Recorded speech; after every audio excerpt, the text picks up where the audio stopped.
Hi everyone! Kumusta po kayo? So for today's video ay gusto ko pong i-share sa inyo ang aming pagta-travel with my little one galing dito sa CDO papuntang NAIA. So andito na po kami ngayon sa airport guys and nakatulog na po yung aking little one and I'm so thankful na behave lang po siya. And ayan nga po yung flight namin, alas 10 pa po. So ayan, while waiting, buti nakatulog naman po si little one. So ayan guys, at on board na po kami. Ayan, yung baby ko, nagising siya nung papasok na po kami. So ayan, on board na po kami.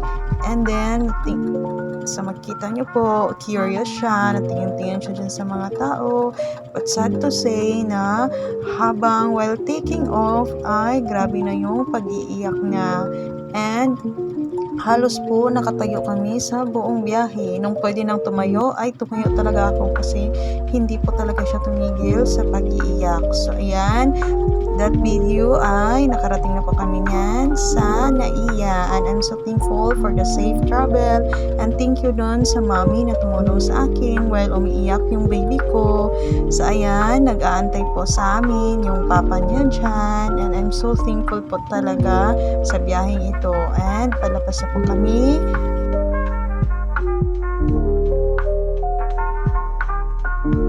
Yan, papunta na po kami sa papa niya. Ayan, nagkita na po talaga kami after 5 months.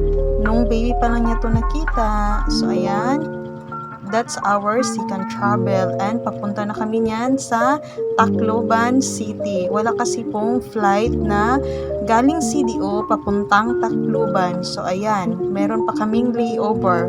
So parang inikot pa namin yung buong Pilipinas from Mindanao to Luzon to Visayas. So ayan guys, nakarating na kami ng Tacloban Airport. I'm so thankful for our safe travel and dapat po talaga ay ready tayo kung mag-travel tayo with our little one kasi di natin alam na darating pala yung time na grabe talaga yung iyak niya. It's his first time po talaga na nag-iiyak. So ayan na siya, nakatulog na siya and he is in a good mood na during that time. And thank you Lord for our safe travel. Nakarating kami ng safety